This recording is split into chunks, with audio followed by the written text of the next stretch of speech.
My name is Tori Hilton. I'm 23 years old. Your brother has real potential. You should learn a trade, my father said, while signing away $175,000 that had my name on it, money my grandparents had saved since the day I was born. I didn't cry. I didn't scream. I didn't throw a single plate across that kitchen. I picked up my backpack, walked out the front door with $340 to my name, and I never looked back. That was 5 years ago. Last Tuesday, my parents walked into my office on the 14th floor of a building in downtown Hartford. My mother's knees buckled. But not because of the corner office, not because of the 40 employees. It was the way I looked at her, the way you look at a stranger who wandered into the wrong room. But to understand what happened in that office, you need to know what happened at a kitchen table in Glastonbury, Connecticut 5 years before, and the one piece of paper my father never knew existed. Let me take you back to March of 2020, the week everything changed. I grew up in a colonial 2-story on Hollister Way in Glastonbury, Connecticut. White shutters, a wraparound porch, a mailbox my father repainted every spring because appearances mattered more than anything in the Hilton household.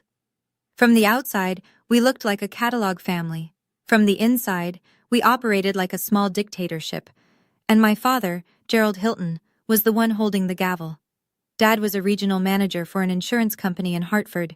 40-minute commute, briefcase, tie clip, firm handshake. He controlled every dollar that moved through our house.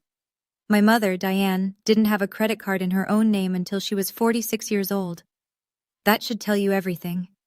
The rules were never written down, but they didn't have to be. My brother Marcus, 3 years older, 6 inches taller, and the undisputed center of my father's universe, got the new laptop every fall, got driven to travel baseball tournaments in 3 states, got his own room when I was moved into the half-finished attic bedroom at 12 because Marcus needed space to focus. I got the dishes, the laundry, the quiet expectation to help Mom keep the house running while the men chased bigger things. I was good at drawing, really good. My art teacher, Mrs. Calloway, once told me I had the kind of spatial awareness that architecture firms recruit for. I brought home a portfolio and a letter from her recommending a summer program at RISD. Dad glanced at it for maybe 4 seconds. Drawing pictures isn't a career, Tori. It's a hobby. He set it on the counter and never mentioned it again. But the college fund? That was supposed to be different. My grandparents on my mom's side had started 2 UTMA accounts the year each of us was born. One for Marcus, one for me. $175,000 each, built up over 18 years of contributions and compound interest. My father announced it at Thanksgiving when I was 15, stood right at the head of the table, wine glass in hand, like he was giving a quarterly earnings report. Both of my kids have a full ride waiting for them, he said. $175 each. That's their future, and nobody touches it.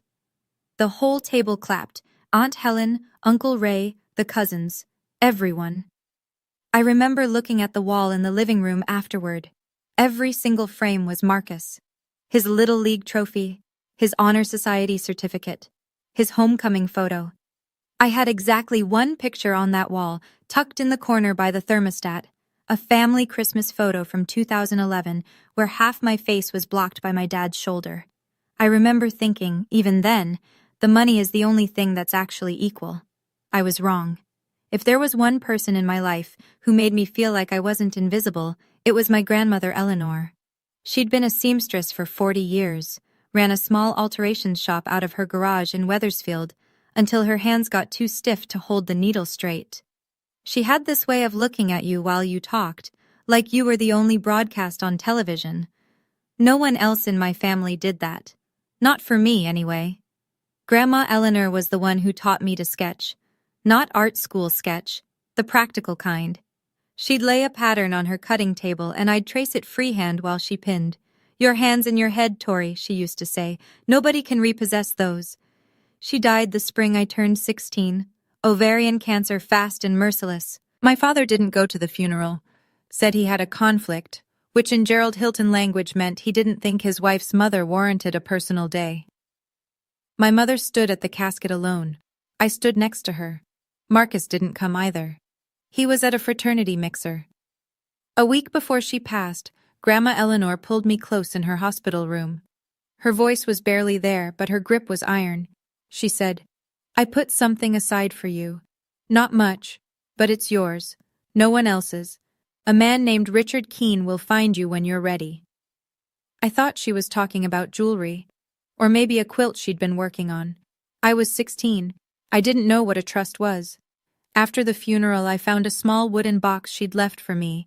Inside was her sewing kit, a measuring tape worn soft at the edges, and a folded piece of paper with a name and phone number. Richard Keene, Esquire. I tucked that paper into my wallet, behind my school ID, and I didn't think about it again, not for 2 years. Marcus came home from college the fall of my senior year, like a man who'd just discovered religion, except his gospel was money and his prophet was himself. He'd been at UConn for 3 years by then. His GPA was somewhere in the neighborhood of a 2.3, which I only knew because I'd overheard him arguing with the registrar's office over the phone one night. But to hear him tell it at the dinner table, he was networking, building a personal brand, and laying the groundwork for something big. My father ate it up like communion. One Saturday morning in early March, Marcus showed up at the house wearing a blazer I'd never seen before. Banana Republic, price tag still dangling from the inside seam, like he wanted someone to notice. He had a printout in a plastic binder, maybe 8 pages, double-spaced. He called it his business plan. I was in the kitchen washing the breakfast dishes when he sat down across from Dad at the table and started his pitch. He needed an MBA, he said. Top-tier program. Then seed capital for a startup after that. Something in digital consulting, whatever that meant. He'd done the numbers, he said. Total investment needed, roughly $175,000. I turned off the faucet. "Dad," Marcus said, leaning back in his chair with his ankle on his knee. "Let's be real. You've got 2 education funds sitting there. I need one. And Tori, what's she going to do with it? She draws pictures." He said it the way you'd describe a child's hobby. Not cruel exactly, just dismissive. Like I wasn't even in the room. Like I wasn't 12 feet away with dishwater running down my forearms. And my father, the man who'd stood at Thanksgiving and told the whole family each kid had $175,000 waiting, looked at Marcus's plastic binder business plan, nodded slowly and said, "You might be onto something." He didn't look at me, not once. They waited a whole week to tell me, though I suspect that had more to do with paperwork than courtesy. It was a Sunday morning. The kitchen smelled like coffee and toast, and the light came through the window over the sink in that flat, honest way that makes everything look a little too real. My father was sitting at the head of the table. Marcus was next to him, legs crossed, sipping from one of those oversized ceramic mugs Dad had bought from Restoration Hardware. $28 for a coffee cup, but God forbid I ask for a $10 set of colored pencils. "Sit down, Tori," my father said. I sat. He didn't ease into it. Gerald Hilton never eased into anything. "I've made a decision about the education accounts. Your brother needs the capital for his MBA. It's a real opportunity, and I'm not going to let it slip. I'm consolidating both funds under his name." Both funds. All $175,000. "Your brother has real potential," he continued, straightening a napkin like he was closing a business deal. "You should learn a trade. There's good money in it. Nothing wrong with that." I looked at my mother. Diane Hilton was standing by the sink, both hands on the edge of the counter, her back half turned. She was staring at the floor. Not at me. Not at Dad. At the tile, like she was trying to memorize the grout pattern. "Mom?" Nothing. Not a word. Not a glance. Just the sound of the refrigerator humming and my brother slurping coffee like this was any other Sunday. "Your mother agrees," my father said. And something between my mother and me died right there on that kitchen tile. No funeral. No flowers. Just silence. And the smell of burnt toast. I looked at my father. I looked at Marcus. And I said one word. "Okay." Then I pushed back my chair, stood up, and walked upstairs. That one word cost me $175,000.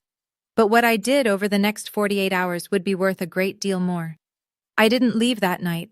I know that's what people expect. The dramatic exit, the slammed door, the car peeling out of the driveway while the soundtrack swells. That's not what happened. What happened was math. I had 2 final exams left. 2 days. If I walked out before graduation, I'd lose the only credential I had, a high school diploma. And without that, I wouldn't even qualify for community college admissions. So I sat in my attic bedroom and did the most practical thing I'd ever done.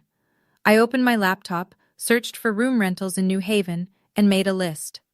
Monday, a P English exam. Aced it. Tuesday, a P art history. The easiest 3 hours of my life.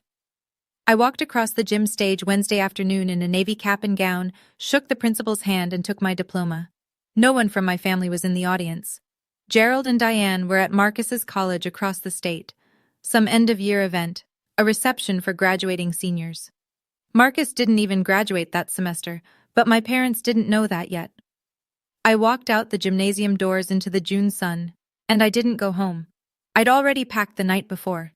1 backpack, 3 changes of clothes, my laptop, a phone charger, Grandma Eleanor's wooden sewing box, and the folded paper with Richard Keene's number still tucked in my wallet. That was everything. My entire net worth, $340 in a savings account linked to a debit card with a cracked screen protector. I left a note on the kitchen table, the same oak table where my grandmother used to teach me to trace patterns, and where my father had signed away my future. I'm leaving. Please don't look for me. You already made your choice. I called an Uber, got in, watched the white shutters of Hollister Way disappear through the rear window. $340. A high school diploma. A dead grandmother's sewing box. And a phone number I'd never dialed. It wasn't much, but it was mine. New Haven in the summer is loud, humid, and completely indifferent to your problems, which, if you're 18 and running on adrenaline and spite, is exactly what you need. I found a room in a 3-bedroom apartment on Wally Avenue, $700 a month, shared bathroom, 2 roommates I'd never met. One was a nursing student named Bridget who worked overnights. The other was a guy named Darnell who played bass in a cover band and was never awake before noon. Nobody asked me why I was there. Nobody asked about my family. I liked that. I got a barista job at a coffee shop on Chapel Street within the first week. Minimum wage plus tips. I enrolled at Gateway Community College for the fall, graphic design program. The tuition was manageable, barely, if I picked up extra shifts. It was 2 weeks before my father called. Not to check on me, not to ask where I was sleeping, to scold me. His voicemail, because I didn't pick up, went like this. You're being dramatic, Tori. This is exactly the kind of behavior I'm talking about.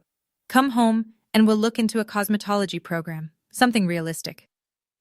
He left 3 more messages that month, each one shorter than the last, each one angrier. My mother called once late at night. She was whispering, which meant Dad was in the next room. Tori, sweetheart, I'm worried about you. Your father, he just wants what's best. Please come home. We can figure this out. Figure what out, Mom? He gave away my money. A pause. Then, your father knows best, honey. Just come home. I hung up. And I understood, with a clarity that felt like cold water, that my mother was never going to choose me. Not because she didn't love me, but because she'd spent 25 years letting Gerald Hilton make every decision in her life, and she didn't know how to stop. That was the night I deleted home from my contacts. Meanwhile, Marcus texted the family group chat, the one I hadn't left yet. A single message with a laughing emoji. Guess the artist couldn't handle the real world. I screenshot it, muted the chat, and went back to studying. On his Instagram that same week, a rooftop bar in Manhattan, a bottle of something expensive, the caption, MBA Life, paid for, every cent of it, with my $175,000. I closed the app and opened my textbook. 3 months in, I was running on 4 hours of sleep, black coffee, and a stubbornness I'd inherited from a woman who hemmed wedding dresses in a garage until her knuckles swelled shut. I was sitting on my bed one night, the bottom bunk, because Bridget had claimed the top before I moved in, going through my bag for a pen, when my hand brushed the wooden box. Grandma Eleanor's sewing kit. I opened it the way you open something sacred, slow, careful, already knowing it's going to hurt. the measuring tape, the needles in their little felt case, and underneath, the folded paper. Richard Keene, Esquire. A phone number with a Wethersfield area code. I'd been carrying it for 2 years. I'd never called. It had always felt like something for later, for some vague future emergency I couldn't picture. But sitting on that bunk bed, with $214 left in my account and a tuition bill due in 6 weeks, I realized this was the emergency. I called the next morning. Richard Keene answered on the second ring. His voice was calm and unhurried, the kind of voice you develop after 40 years of reading legal documents to grieving families. He said he'd been trying to reach me. He'd mailed 2 letters to the house in Glastonbury over the past 2 years. I never got them, I said, a long pause on his end. I see. We both understood what that meant. Gerald had intercepted them. Richard asked me to come to his office in Wethersfield. I took 2 buses to get there. It was a small practice, just him and a paralegal, in a brick building with law books on every surface and a brass lamp on his desk that looked older than I was. He sat me down and explained what my grandmother had done. Eleanor had set up a revocable trust 4 years before she died. $12,000 funded from her personal savings. The sole beneficiary was me, Victoria Eleanor Hilton, and the trust was structured to transfer when I turned 18 and made contact with the trustee. Richard was that trustee. She told me you'd call eventually, he said. She just wasn't sure when. He slid a check across the desk. $12,000. And beside it, a copy of the trust document with my grandmother's signature at the bottom, thin, shaky, but deliberate. Every letter intentional. I held that piece of paper, and for the first time since I'd left Glastonbury, I cried. Not because of the money, because someone had planned for me. Someone had sat down with a lawyer and said, "This is for Tori, and nobody else gets to touch it." But Richard wasn't done. "There's something else you should know," he said. He opened a folder. "Your UTMA account, the $175,000. I took the liberty of requesting the transaction records. As beneficiary, you're entitled to them." He turned the folder toward me. Inside was a printout, an email from Gerald J. Hilton to the bank, dated March 14th, instructing a full withdrawal and transfer of the custodial funds to a new account in Marcus Hilton's name. The email was 4 sentences long. No mention of my education. No mention of me at all, except as an account number. Under Connecticut law, Richard explained, a UTMA custodian has a fiduciary duty to use the assets for the benefit of the minor. That's you. What your father did isn't just unfair, Tori. It's a breach of that duty. You have legal standing to pursue recovery. My stomach dropped. So I can get it back? Richard was honest. You can file, but your father would need to have the assets to return, and litigation takes time and money you may not have. I can't make you any promises. I sat there for a long time, staring at that email printout. My father's name, the date, the amount, cold, transactional, like transferring inventory between warehouses. And then I folded the printout, put it in the envelope with the trust check, and said, "I'm not going to sue him." Richard raised an eyebrow. "I don't want his money anymore," I said. "I want my own." He nodded slowly, the way someone does when they respect a decision they might not have made themselves. "The statute of limitations on a UTMA breach in Connecticut is 6 years, he said. "If you change your mind, the door stays open." I thanked him. I took the check, the trust document, and the email printout. I walked to the bus stop in the rain, holding a manila envelope against my chest. $12,000. In Connecticut, that's barely 4 months of rent. But it was the first money in my life that someone gave me because they believed in me, not because they were obligated to. I want to be honest about what those first 2 years looked like, because I think people imagine some kind of movie montage, inspirational music, time-lapse of the girl at the desk, everything golden and upward. It wasn't like that. It was unglamorous and exhausting, and there were weeks where the only thing that kept me going was the fear of proving my father right. I used the $12,000 strategically. Tuition at Gateway for a full year came to just under $4,000. I bought a refurbished iMac and a student license for Adobe Creative Suite. The rest I rationed like water in a desert, rent Gap's bus fare, the electric bill when Darnell forgot his share for the 3rd month running. I graduated Gateway with a 3.94 GPA, top of the graphic design cohort. That earned me a transfer scholarship to the University of Hartford, not a full ride, but enough to cover 70% of tuition. I cobbled together the rest with a part-time campus job and freelance logo work I found on Upwork, $10 an hour, sometimes less. It was during my first semester at UHart that I walked into a studio internship interview and met Maggie Owens. Maggie was the creative director of a small interior design firm in Hartford, 12 employees, mostly residential clients, nothing flashy. She was about 40, with reading glasses permanently perched on her head and a habit of saying exactly what she thought, which in a world full of Gerald Hiltons was the most refreshing thing I'd ever encountered. She flipped through my portfolio in silence for what felt like 10 minutes. Then she looked up and said, "Who trained you?" "My grandmother, and YouTube." She almost smiled. "Your spatial work is raw, but it's exceptional. I don't say that often." She offered me the internship, 20 hours a week, $12 an hour, starting Monday. I said yes before she finished the sentence. And somewhere on the other side of the state, my brother Marcus, funded by my $175,000, was living a very different version of potential. I wasn't checking his social media anymore, not deliberately. But Bridget followed some mutual acquaintance, and things filtered through. Marcus had dropped his MBA program after 1 year, just quit, took the remaining funds and pivoted to a startup, some vague digital consulting thing that, as far as I could tell, consisted mostly of a WeWork hot desk and a LinkedIn profile full of buzzwords.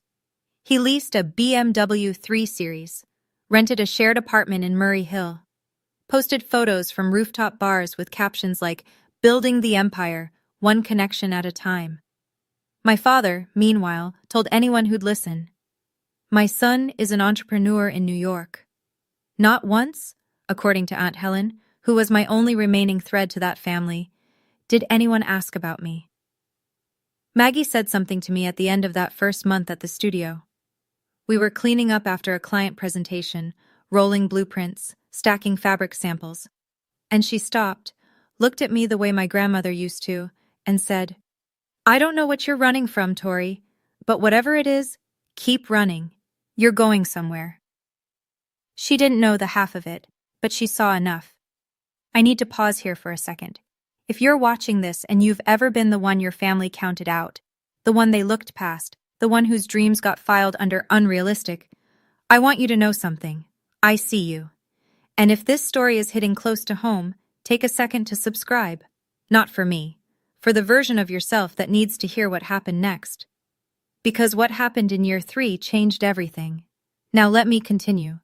By the start of year 3, I had something I'd never had before, a life that was entirely mine.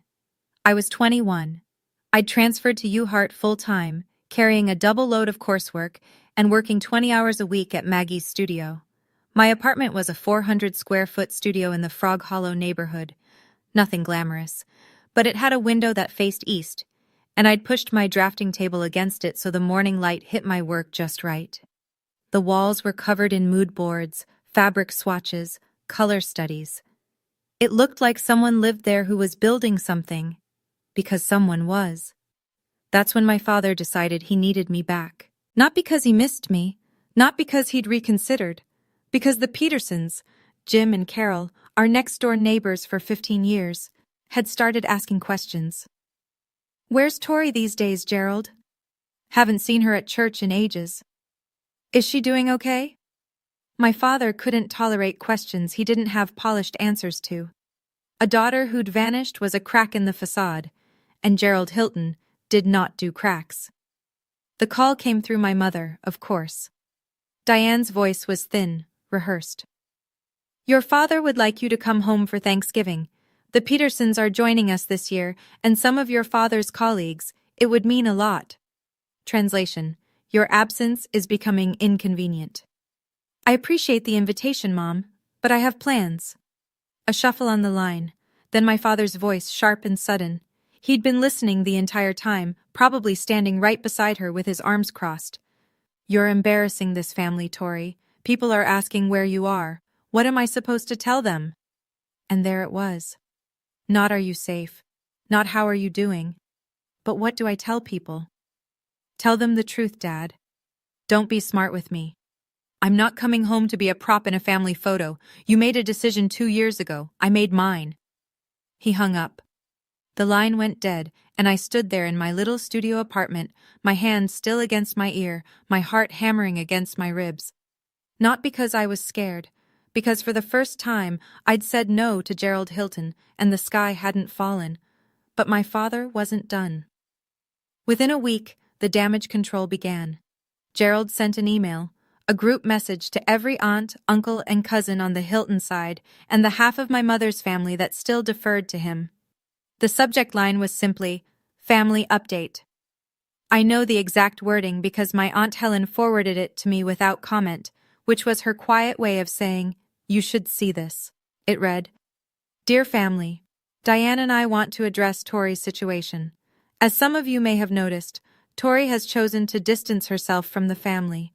We've made every effort to support her and keep the door open, but she has refused. She is going through a difficult period and has, frankly, some personal issues we'd rather not discuss in detail. We ask for your understanding and your prayers during this time." Personal issues, that's what he called it. Not I took her college fund, not I told her to learn a trade while I bankrolled her brother's lifestyle. Personal issues. The kind of vague, loaded language that lets people fill in whatever blank makes the storyteller look best. Drugs, mental illness, a boyfriend, a breakdown. Take your pick. The calls started within days.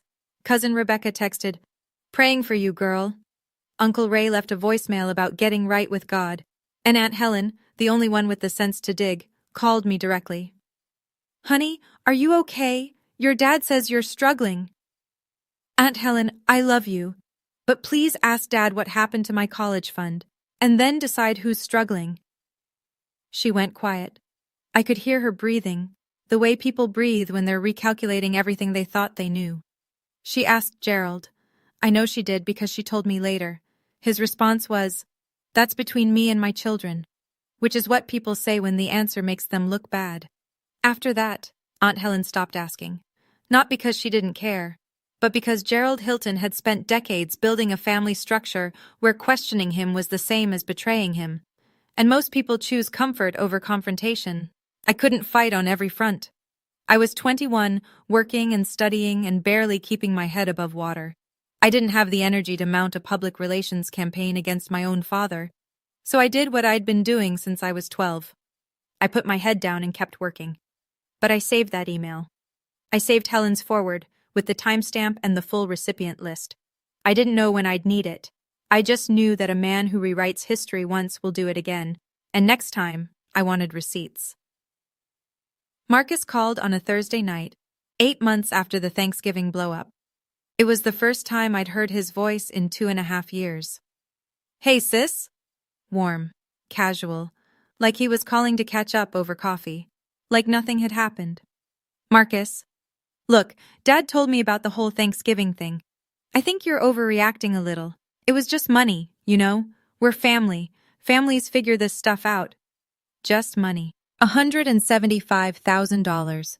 My education, my future, my grandmother's legacy. Just money. It was $175,000, Marcus. My $175,000. Okay, sure, technically, but Dad did what he thought was best, and honestly? He paused and I could hear him shifting, probably leaning back on whatever couch he was sitting on. "I needed it more. You always land on your feet, Tori. You're scrappy like that." Scrappy. The word people use when they want to compliment your suffering while taking credit for causing it. I didn't respond. I let the silence sit there, heavy and unforgiving. His tone changed. The warmth drained out, replaced by something thinner, sharper. "Fine. Be like that. But I'm going to be straight with you. If you keep this whole grudge thing going and it gets back to Dad's people, if you start ruining his reputation over some bank account, I'll make sure everyone knows you left because you couldn't handle not being the favorite. I'll make sure that story sticks." There it was. The real Marcus. Not the charming big brother, not the family peacemaker. The same kid who'd sat at that kitchen table and said she draws pictures while I stood 12 feet away with dishwater on my arms. "Marcus?" I said, and my voice was so steady it surprised even me. I'm going to say this once. Don't call me again unless it's to apologize, with a check. And even then, call a lawyer first. I hung up. My hand was shaking, my face was not. That was the last time Marcus and I spoke. For exactly 2 years and 4 months. Until he showed up, with my parents, at my office. The thing about building a life from nothing is that nothing keeps trying to remind you where you came from. End of year 3. I'd been running full speed for almost 30 months. Classes, the studio, freelance work on weekends, a budget so tight I could feel it creaking. And then, in the span of a single week, 2 things happened at once. First, my biggest freelance client, a boutique hotel group I'd been doing branding work for, froze their entire marketing budget. Contract canceled, effective immediately. That was $1,400 a month I'd been counting on. Second, the tuition bill for my final semester at UHart arrived. $4,200, due in 30 days. My scholarship covered the rest, but this chunk was mine to pay, and my savings account had exactly $611 in it. I sat in my car, Maggie's old Civic she'd let me borrow semi-permanently, in the parking lot of a CVS at 11 o'clock at night, and I did the math on the back of a receipt. Every way I ran the numbers, I came up short. If I didn't pay, I'd lose my final semester. No degree. 3 years of grinding reduced to a transcript that said incomplete. And for the first time since that kitchen table, for the first time in almost 3 years, I heard my father's voice in my head. Not a memory. Worse. A verdict. Maybe he was right. Maybe I wasn't built for this. Maybe the girl who draws pictures really didn't have real potential. Maybe I should have just gone home when he told me to, and enrolled in that cosmetology program, and married someone appropriate, and hosted Thanksgiving dinners for the Petersons until I turned into my mother. I picked up my phone, opened my contacts, scrolled to where home used to be, the entry I'd deleted 2 years ago.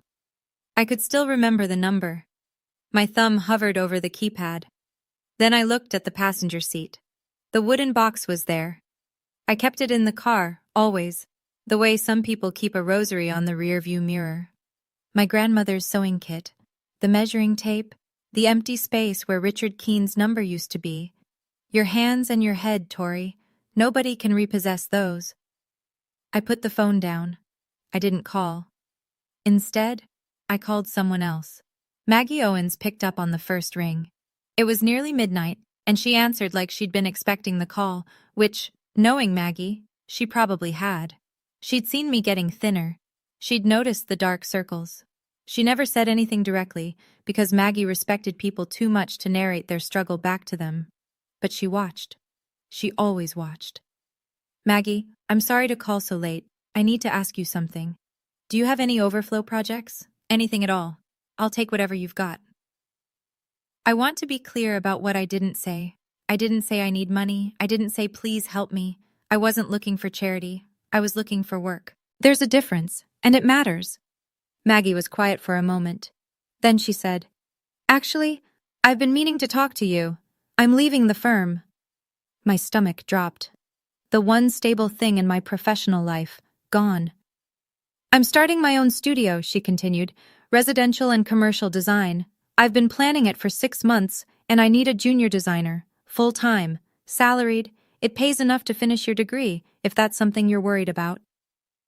I pressed my forehead against the steering wheel and closed my eyes. Not because I was breaking down, because for the first time in 3 years, the math worked.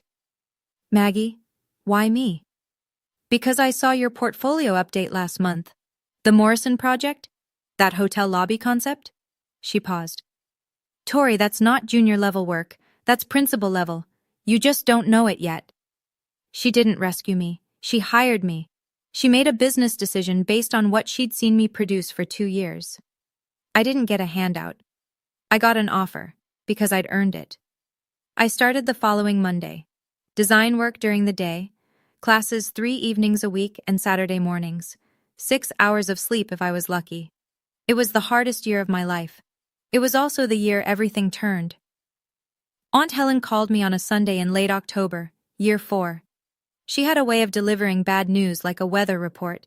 factual, measured, with just enough warmth to let you know she cared. "Marcus moved back home," she said.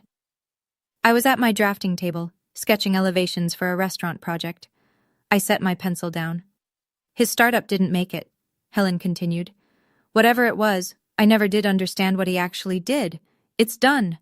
The BMW got repossessed last month. He's back in his old bedroom in Glastonbury."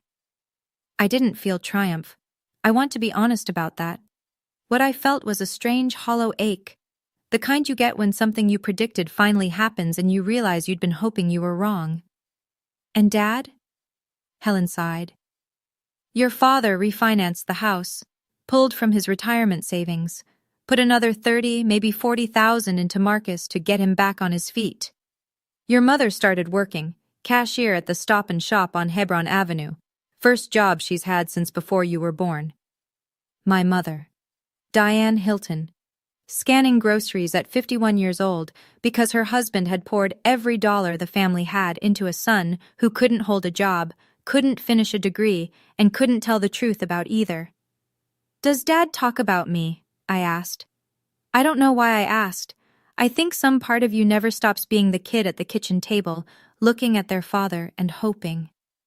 "No, honey," Helen said gently. "He tells people Marcus is regrouping, that the market will turn. He doesn't mention you at all." I picked up my pencil and went back to work. While my father was watching his investment get towed out of the driveway, I was signing my first lease. Not for an apartment, for an office. I graduated from the University of Hartford on a Saturday afternoon in May, magna cum laude, Bachelor of Fine Arts in Design. The auditorium was full of families, mothers with flower bouquets, fathers holding up phones to record the walk, little siblings squirming in folding chairs. Mine was empty. My row in the guest section had 2 seats reserved under Hilton, both unclaimed. Maggie sat in the 3rd row. She wore a navy blazer and her reading glasses on her head, and when they called my name, Victoria Eleanor Hilton, magna cum laude, she stood up and clapped like she was trying to fill the silence that my family had left behind. It was enough. 6 months later, Maggie and I made it official. We'd been building toward it all year. Her client list was growing faster than she could manage alone, and the work I was producing had started attracting its own referrals. She sat me down in the studio one evening after the last employee left and said, "I want your name on the door." Owens and Hilton Design Studio. She'd already had the partnership agreement drafted, 51% Maggie, 49% me, fair, given that she brought the capital and the industry reputation. I brought my portfolio, my client relationships, and $8,000 I'd saved over the past 18 months. We signed in front of a notary on a Tuesday. Within 6 months, we'd outgrown the original studio, hired 3 employees, then 7, then 12. Maggie handled the high-end residential clients. I built out a consulting arm, corporate spaces, restaurant concepts, boutique hotels, under the name Hilton Creative Consulting, nested under our shared umbrella. The day I saw my last name on a glass door that I owned, not inherited, not borrowed, not given, I stood there for 5 full minutes, not to admire it, to believe it. Year 5. I was 23, and my life looked nothing like anything anyone in that house on Hollister Way had predicted for me. Owens and Hilton had moved into the Goodwin Building, a pre-war office tower in downtown Hartford, renovated top to bottom, the kind of address that makes people take you seriously before you've opened your mouth. We took the entire 14th floor, 40 employees, glass-walled offices, a design lab, a client presentation suite with a walnut table that seated 12. Our revenue had tripled in 18 months. We'd landed contracts with boutique hotel chains across New England, 2 restaurant groups, and a corporate campus redesigned for an insurance firm in Stamford. My corner office had a view of the Connecticut River. On the oak desk, solid, heavy, the kind of furniture you buy once and keep forever, sat 2 things: a framed photograph of my grandmother Eleanor, and the wooden sewing box, lid open, the measuring tape still coiled inside. No other family photos, not one. Then, in early January, I received an email from the Hartford Business Journal. They were launching their annual 30 Under 30 Awards, recognizing young business leaders across the state. I'd been nominated. The gala ceremony was scheduled for March at the Connecticut Convention Center. 300 attendees, media coverage, the kind of visibility that my father would have killed for Marcus to have. I read the email 3 times, then I called Maggie. "You deserve this," she said. "Don't you dare turn it down." I didn't. I accepted, sent back the RSVP, and started drafting my speech. I planned to thank Maggie, to thank my professors at UHeart and Gateway, and to thank the woman who gave me my first $12,000 and my first lesson in believing. What I didn't plan for, what I couldn't have predicted, was that the Hartford Business Journal publishes their nominee profiles online 2 weeks before the gala, with photographs and full names, and that Glastonbury, Connecticut, is only 22 miles from downtown Hartford. It was Bob Peterson who set the match.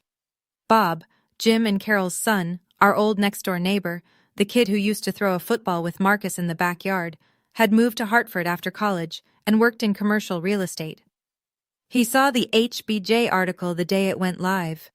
He saw the name. He saw the photo. The professional headshot I'd had taken for the company website, blazer, clean background, the kind of image my father would have framed in the living room if it had belonged to Marcus. Bob didn't think twice. He forwarded the link to his mother, Carol, with a note. "Isn't this the Hilton's daughter? Small world." Carol Peterson texted Gerald that same evening. "Congratulations, Gerald. Saw Tori in the Hartford Business Journal. What a wonderful achievement. You must be so proud." I know what happened next because Aunt Helen told me, months later, piecing it together from what Diane had let slip. Gerald opened the link on the old iPad he kept on the kitchen counter. He read the article in silence. The profile detailed everything. Co-founder of Owens & Hilton, 40 employees, major clients, revenue growth, the 30 under 30 nomination. There was a quote from Maggie calling me one of the most gifted spatial designers I've encountered in 20 years. Gerald didn't say congratulations. He didn't say he was proud.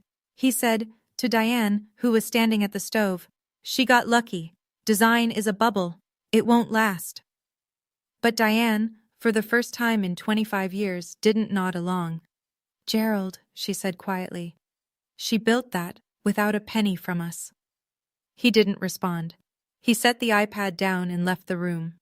Marcus was upstairs, in his old bedroom, at 26, surrounded by rejection emails and $60,000 in credit card debt. He saw the article that night on his phone. He read it twice. Then he walked downstairs and said the only honest thing I believe he said that year. "We should visit her. Maybe she can help." Gerald's first instinct was to refuse. He wasn't going to go begging at his daughter's office. The idea offended him on a structural level. In Gerald's world, children came to fathers, not the other way around. But Marcus knew which lever to pull. "Dad, think about it. If people find out your daughter is this successful and you're not even in contact, that looks worse. Way worse than anything Tori could say." He was right, and they both knew it. This wasn't about reconnection. It was about optics. Gerald needed to be seen as the patriarch of a family that included a successful daughter, not the man whose daughter had succeeded in spite of him. They agreed to drive to Hartford. No phone call first, no appointment, just a surprise visit, so Gerald could control the narrative. Walk in, shake hands, maybe get a photo for the living room wall, proof that the Hiltons were a united front. They left Glastonbury on a Tuesday morning in early March. Gerald, in his best suit, the navy one, 15 years old, slightly too tight across the shoulders. Marcus in wrinkled khakis, and a polo that had seen better days. Diane in the back seat, clutching her old handbag, eyes red before they'd even merged onto I-91. 3 people and a stack of Marcus's credit card statements. Headed to an office they'd never been invited to. That Tuesday morning, I was in early. 8 a.m. The 14th floor was quiet. Just me, the hum of the HVAC, and the pale March light coming through the floor-to-ceiling windows.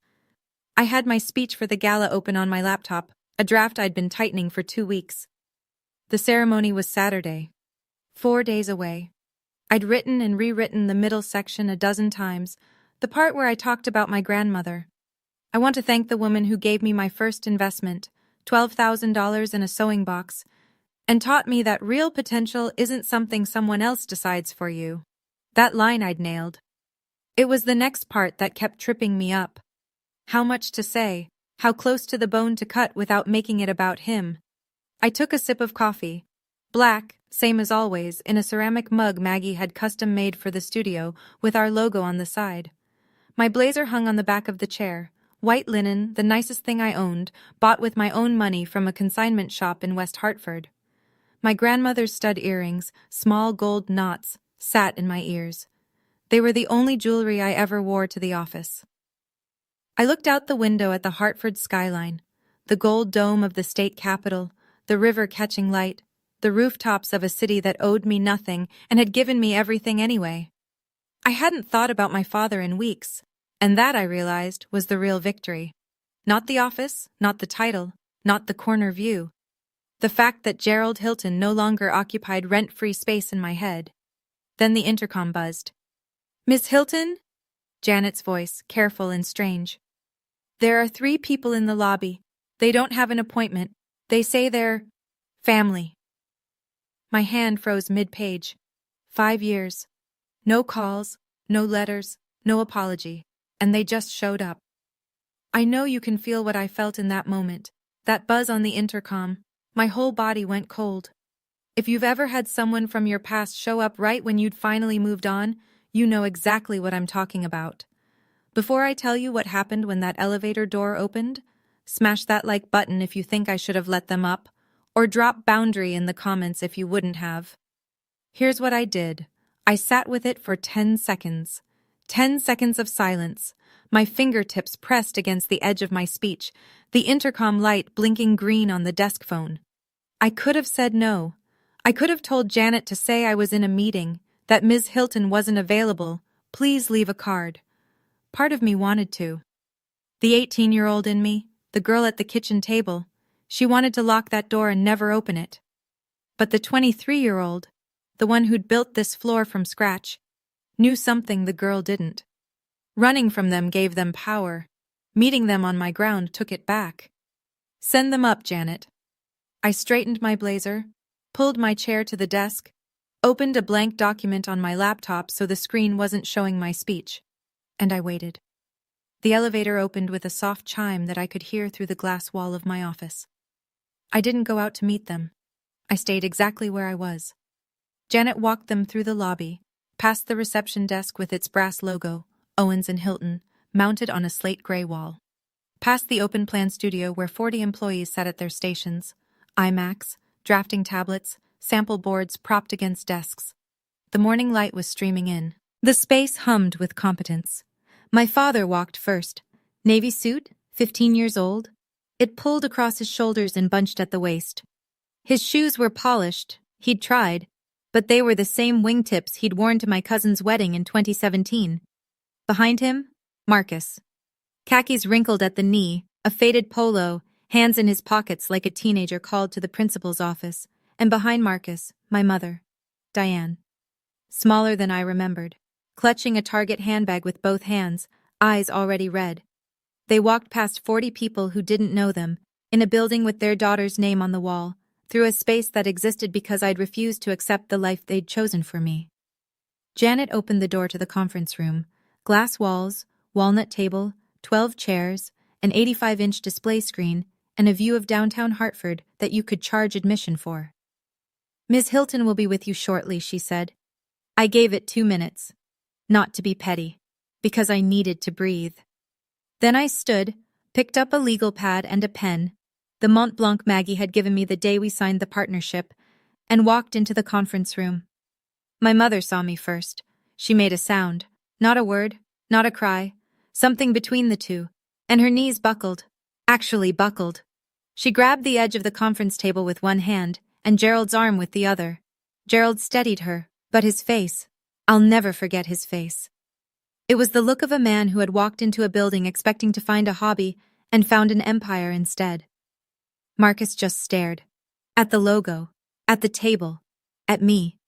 His mouth opened, then closed, then opened again. Nothing came out. And I looked at all 3 of them with the exact expression I'd give a walk-in client who hadn't made an appointment. Professional, courteous, absolutely empty of anything personal. "Please," I said. Sit down. Can I get you water or coffee? They sat. Gerald at the head of the table, force of habit, then seemed to realize this wasn't his table and shifted awkwardly to the side. Diane took the chair closest to the door, like she might need an escape route. Marcus sat between them, arms crossed, eyes still scanning the room like he was appraising real estate. Nobody took the coffee. Gerald spoke first. Of course he did. You've done well for yourself, Tori. He said it with a nod, a slow nod, the kind he used to give Marcus's report cards, like he was grading me. I always said you were resourceful. Resourceful. Not talented, not brilliant. Resourceful. The word you use for someone who survives despite the odds you stacked against them. I let the silence sit for 3 full seconds, long enough for it to become uncomfortable. Then, thank you. Now, how can I help you today? Gerald blinked. He'd expected warmth, maybe tears, maybe the prodigal daughter, grateful to see her family after 5 years. What he got was a conference room and a question he'd have to answer honestly. We're here because we're family, he said, leaning forward, adjusting his cuffs like he was running a meeting. We've let too much time pass. Your mother and I, we want to reconnect, put things behind us. Diane nodded, eyes wet, dabbing at them with a tissue she'd pulled from her handbag. I set my pen on the legal pad. I didn't write anything. I appreciate you coming. Then Marcus cleared his throat. He uncrossed his arms, planted his elbows on the walnut table, this $12,000 walnut table, and tried on his old charm school voice. Tori, I could actually use some advice. Business stuff. I've got a few things in the works and I thought maybe you could take a look. Give me your perspective. A few things in the works. $60,000 in credit card debt and an old bedroom in Glastonbury was a few things in the works. I looked at my brother the way Maggie looked at a design concept that didn't meet brief.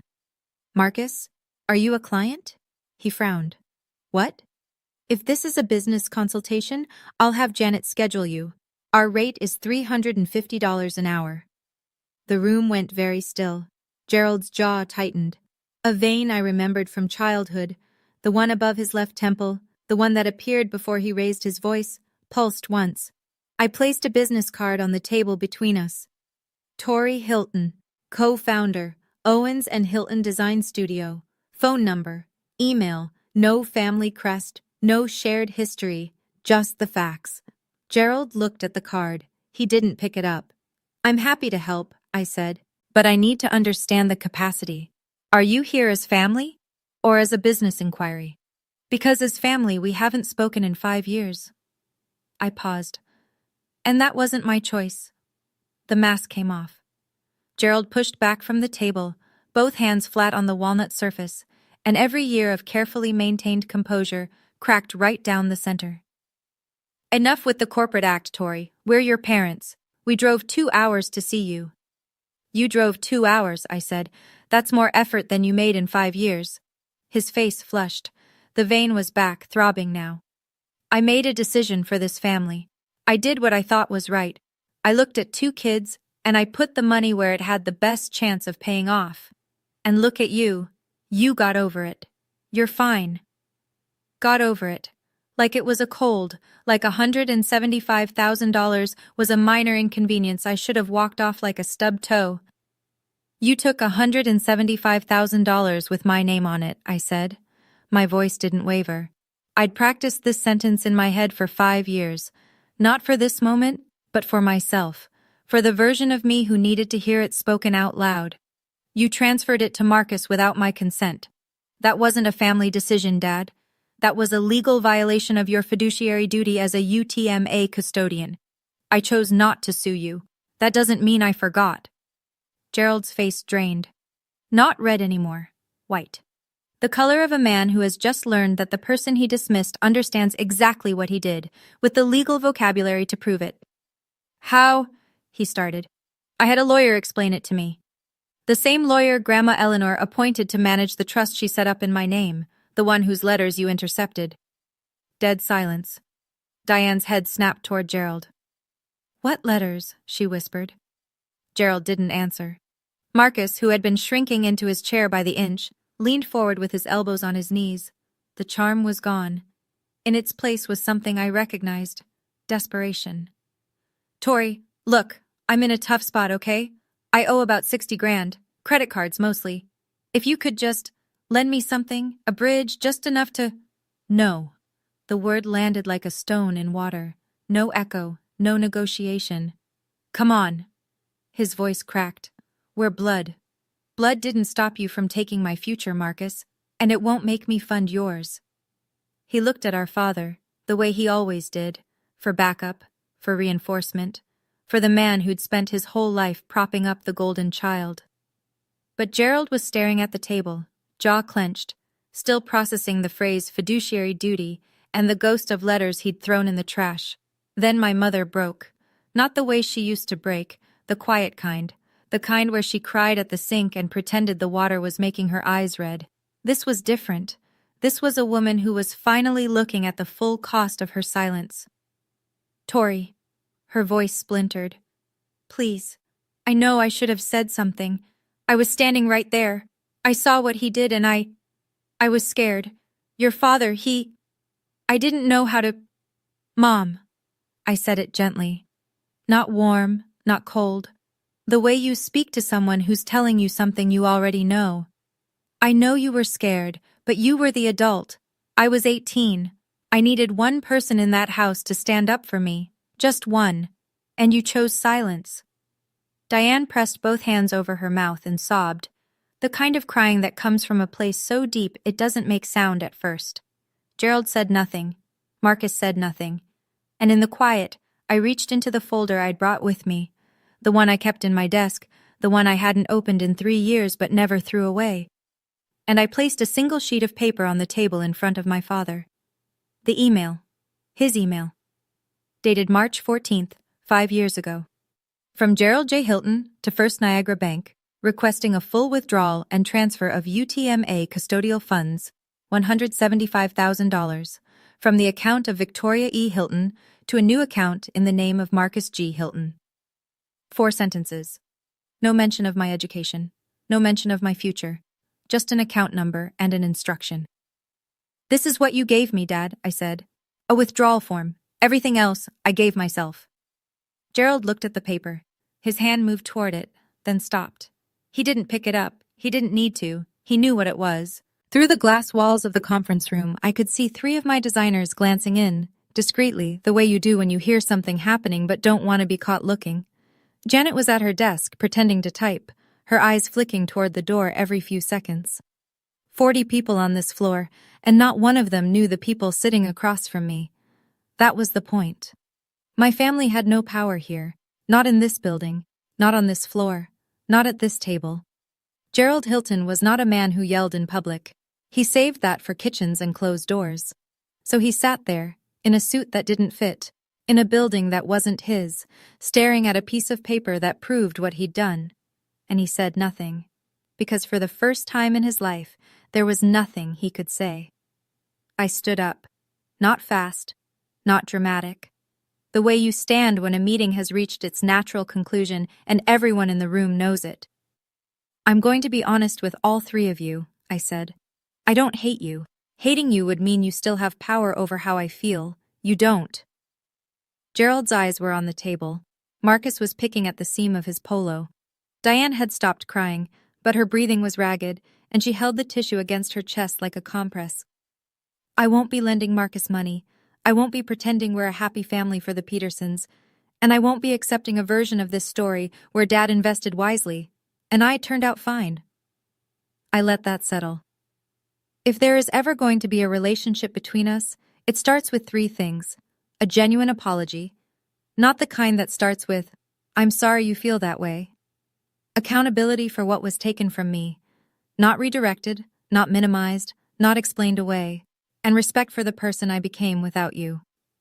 I picked up my legal pad and my pen. Until then, Janet will show you out. Gerald stood. His jaw worked, the way it does when a man has 100 things to say and knows that not one of them will help. He looked around, through the glass, past the rows of designers and project managers, at the logo on the far wall, at the skyline beyond the windows. He was measuring something. The distance between what he'd imagined for his family and what had actually happened. He didn't apologize. He buttoned his suit jacket, the middle button, wrong one, the way someone does when they're not thinking, and walked toward the door. Marcus followed, head down, hands back in his pockets. He didn't look at me. Diane was the last to stand. She moved slowly, holding the chair for balance. She looked at me, really looked, the way she hadn't since I was a child, and said very quietly, "Your grandmother would be proud." Something in my chest cracked, just a little, not enough to change anything, enough to feel. "I know," I said. Janet held the conference room door open. The sound of the studio flooded back in. Keyboards, a phone ringing, someone laughing over by the coffee station. The ordinary sound of a business running. My business. Gerald walked through the open-plan office with his shoulders pulled in, like a man trying to take up less space. The navy suit, too tight, too old, too small for the room, moved through rows of iMacs and standing desks and framed project photos, and not a single person looked up. Not because they were rude, because he was nobody here. The elevator chimed. The doors opened. They stepped in. Gerald first, then Marcus, then Diane, who turned at the last second and looked back down the hallway toward my office. I was already walking back to my desk. The doors closed. And for the first time in 5 years, I allowed myself to think the thought I'd been holding at arm's length since I was 18 years old. I won. Not because I was rich. Not because I had the bigger office or the better suit or the logo on the wall. I won because I was standing in a room I'd built with my own hands, and the people who had tried to decide my future had just walked out of it with nothing. After the elevator doors closed, I sat in the conference room for a long time. The email was still on the table. Gerald's 4 sentences dated 5 years ago, printed on plain white paper. I picked it up, folded it along the original crease, and slid it back into the manila folder. Let me tell you something I didn't say in that room. Something I'd only told Maggie and Richard Keene. I could have sued my father, I still can. Richard had the case built by the time I was 21. UTM. A breach of fiduciary duty. Gerald withdrew $175,000 from a custodial account designated for my benefit and redirected it to a third party, my brother, for purposes that had nothing to do with my education, my health care, or my welfare. Under Connecticut general statutes, that's not a gray area, it's black and white. A judge could have ordered full restitution plus interest, plus my legal fees. Richard had the withdrawal records, the bank correspondence, the email I'd just shown Gerald. He had the trust document from my grandmother proving that Gerald had also intercepted legal mail meant for me, a separate, provable offense. "You have a strong case," Richard told me when I was 22, sitting in his office with the folder open between us, "if you want to pursue it." I thought about it for 3 months. Then I told him no. Not because I'd forgiven my father, and not because the money didn't matter. It was 3 things, and I'll be honest about all of them. 1. Gerald was nearly broke. His retirement accounts were gutted, the house was refinanced, and Marcus had burned through everything. Winning a judgment against a man with no assets is just an expensive piece of paper. 2. I didn't want to spend the next 2 years of my life in courtrooms, reliving the worst day of my life in front of strangers. 3. And this is the one that mattered most. I didn't want to be the woman who built her life around $175,000. I wanted to be the woman who built her life without it. "Keep the file," I told Richard. "The statute of limitations runs 6 years. If he ever tries to rewrite this story publicly, I want receipts." Richard nodded. He understood. The folder went into my desk drawer, not as a weapon, as insurance. The $175,000 stopped being about money a long time ago. It became about who I was going to be, and I decided I was going to be someone who didn't need it. Saturday came faster than it had any right to. The Connecticut Convention Center was lit up like a cathedral, floor-to-ceiling windows, chandeliers the size of dining tables, 300 people in business formal filling a ballroom that smelled like lilies and ambition. The Hartford Business Journal had gone all out. Ice sculptures, a string quartet during cocktails, a media wall with the 30 under 30 logo where nominees posed for photographers. I'd bought a new blazer for the occasion, midnight blue, tailored, the nicest thing I'd ever owned. My grandmother's gold stud earrings, A pair of heels I'd practiced walking in for a week because I wasn't about to stumble on the one night that mattered. In the inside pocket of my blazer, a piece of paper, yellowed, soft at the folds, with a name and phone number written in a dead woman's handwriting. Richard Keene, Esquire. I'd carried it the way other people carry a lucky coin. Not because I believed in luck, because I believed in the woman who'd written it. Maggie was at the front table beaming. She'd brought 3 of our senior designers as guests. Janet had come too, in a dress I'd never seen her wear, proud as a mother hen.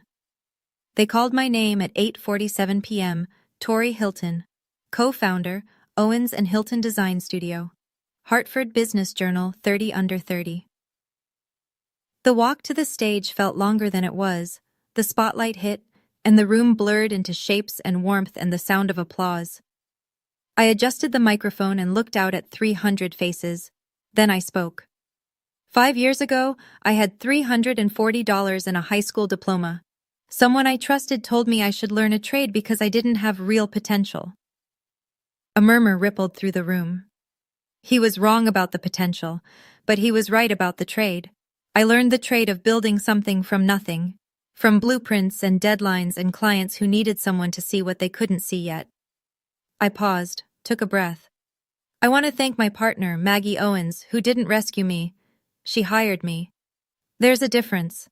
I want to thank my professors at Gateway Community College and the University of Hartford, who treated me like I belonged there before I believed it myself. My voice steadied.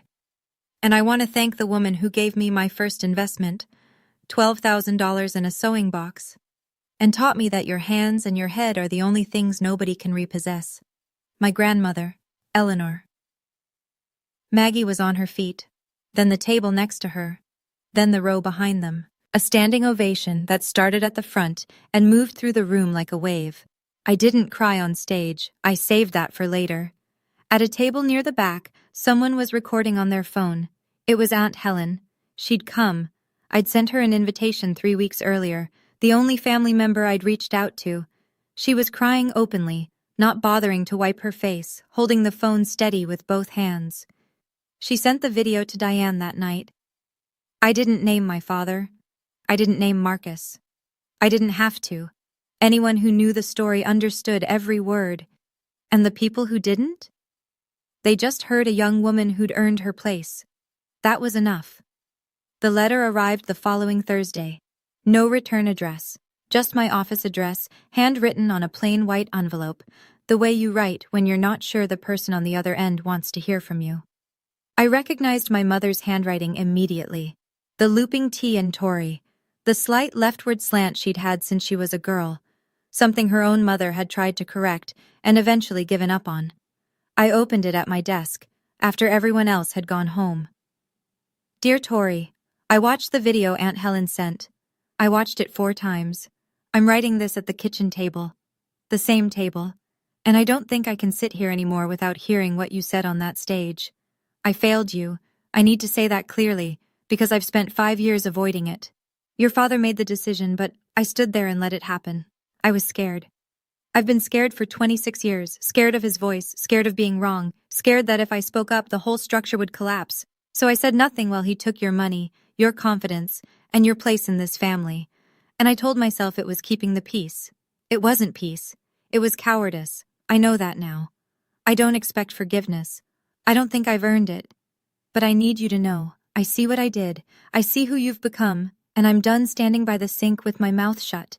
I've contacted a divorce attorney. I'm looking for an apartment. For the first time in 30 years, I'm choosing myself.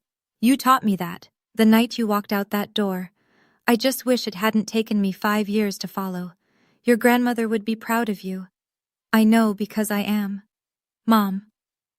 I set the letter down on the oak desk, next to the framed photo of Grandma Eleanor, and I cried.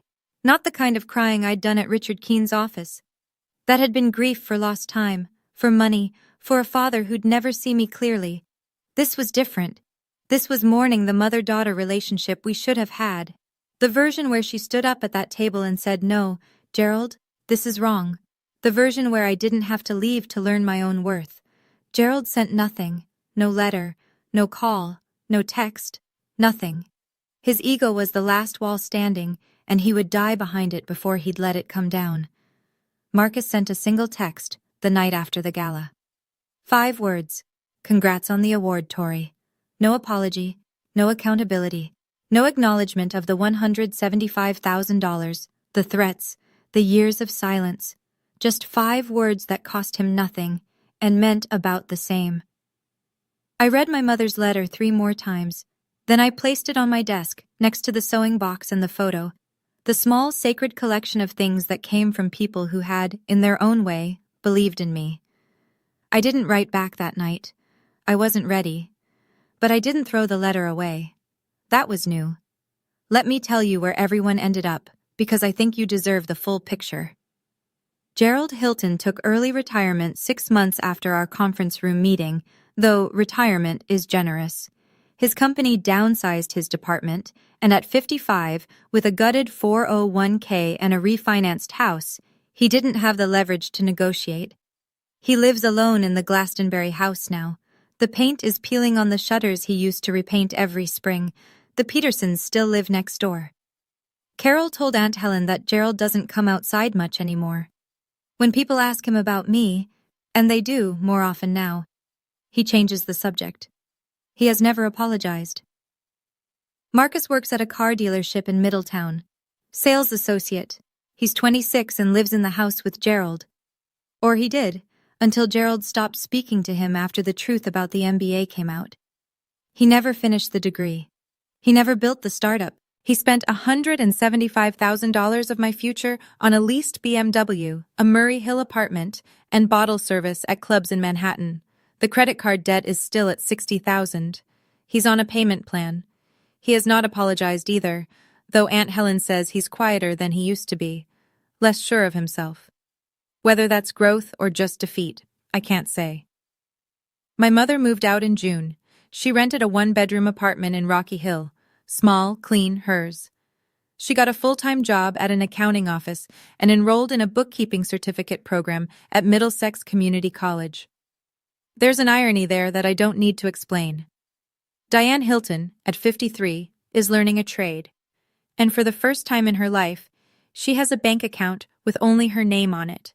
I think about that more than I expected to. As for me, I'm still at the 14th floor. The company is growing. We signed 2 new clients last month, a hotel group in Newport and a co-working campus in Stamford. Maggie and I are talking about opening a second office in New Haven, which would feel like a full-circle moment, given that's where I started with a bunk bed and a barista apron. The sewing box is still on my desk. The trust document is in my safe. The UTMA file is still in the drawer, untouched, and my mother's letter, folded once, tucked into its plain white envelope, sits on the corner of my desk where I can see it every morning. I haven't written back yet. But the letter is still there, and so am I. People ask me if I'm angry. I was. For about 2 years, anger was the engine that ran everything. It got me out of bed at 5 a.m. for the early shift at the coffee shop. It kept me at my desk until midnight, redoing a design that was already good enough, but needed to be undeniable. Anger is an excellent fuel, efficient, hot, available in unlimited supply when your family gives you a reason. But anger has a shelf life. If you let it run too long, it stops pushing you forward and starts eating you from the inside. Somewhere in year 3, maybe that night in the parking lot, maybe the morning Maggie offered me the job, the anger didn't disappear, but it changed shape. It turned into something quieter, steadier, less like a fire and more like a foundation. I don't tell this story for sympathy. I've built a good life, and I built it with my eyes open. I tell it because somewhere, right now, someone is sitting at a kitchen table being told they don't have potential. Someone's parent is signing away their future and calling it a smart investment. Someone's mother is staring at the floor, choosing silence over her own child. And the person at that table, the one being dismissed, is starting to believe it. Don't. My father took $175,000 from me. But the real theft wasn't the money. It was the years I spent wondering if he was right. That voice, maybe he was right, maybe I'm not enough, maybe the girl who draws pictures doesn't deserve a seat at the table. That was the thing I had to pay off. And the interest on self-doubt compounds faster than any bank account. I paid it off.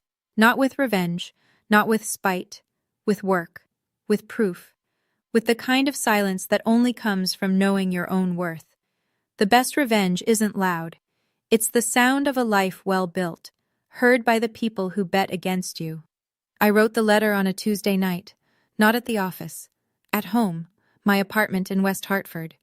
1 bedroom, a small kitchen, a living room with a bookshelf I'd built myself from a kit and a fiddle-leaf fig that Maggie swore I'd kill within a month, but was somehow still alive 7 months later. Modest. Mine. Every square foot of it earned. I sat at the kitchen table, a different table, a table I'd chosen, with a sheet of white stationery and a pen, and I wrote to my mother.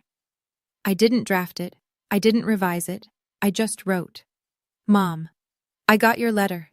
I've read it more times than I'll probably admit to you. I'm not ready to talk yet. I don't know when I will be. I won't lie to you about that, because I think we've both had enough of people saying what they don't mean in this family. But I want you to know this. The fact that you're starting over at 53, that you signed a lease, opened your own bank account, and enrolled in a program, that takes more courage than anything I've done. I built a company with $12,000 in spite. You're rebuilding a life after 30 years of silence. I don't know which one is harder. I think it might be yours. Grandma would be proud of you, too. Tori, I folded the letter, slid it into an envelope, wrote the Rocky Hill address on the front, and stuck a stamp on the corner. I set it on the table by the front door. The spot where I leave my keys, my badge, the things I need to grab on my way out in the morning. I didn't write to my father, maybe one day. But today isn't that day, and I've learned not to force doors open for people who slammed them in my face. I didn't write to Marcus either. There's a difference between a door that's closed and a door that was never real. Marcus and I never had a relationship. We had an arrangement, and he was always the one holding the better cards. If he ever comes to me with an apology that doesn't start with a $sign, I'll listen. But I won't hold my breath. Forgiveness isn't a switch, it's a door. I'm not opening it yet. But for the first time in 5 years, I'm not boarding it shut either. So that's my story. A father who chose his son. A mother who chose silence. A brother who chose himself. And a daughter who chose to leave, and then chose to build. I'm not going to stand here and tell you everything works out. It doesn't always. I got lucky in ways I can measure. A grandmother who planned ahead, a mentor who saw what my family refused to, a stubbornness I was probably born with. And I got unlucky in the way that counts most. I lost my family before I was old enough to understand what that would cost me. But if you're the one they counted out, the one they overlooked, underfunded, underestimated, dismissed, I'm not going to tell you it'll be easy. I'm not going to promise you a corner office or a crystal trophy or a conference room with a view. That's not the point. The point is this. The moment you stop waiting for them to see your worth and start building on it yourself, that's the moment everything shifts. Not the money, not the title, not the name on the wall, you. You're what changes. And once you do, nobody, not your father, not your brother, not the voice in your head that sounds like both of them, gets to take that from you. I'm 23 years old. I have a company, a partner I trust, a desk with a sewing box on it, and a letter I haven't mailed yet sitting by the door. Tomorrow morning, I'll pick up my keys, grab that envelope, and drop it in the mailbox on the corner of Farmington and South Main. Then I'll drive to work. If this story stayed with you, if you felt something, hit that like button and share it with someone who needs to hear it today. Subscribe if you haven't already, and tap the bell so you don't miss the next one. I leave new stories in the description below. Go check them out after this, and if you have your own story about being counted out and coming back stronger, I want to hear it. Drop it in the comments. You never know who's reading right now, sitting at their own kitchen table needing exactly what you have to say. Thank you for listening. I'll see you in the next one.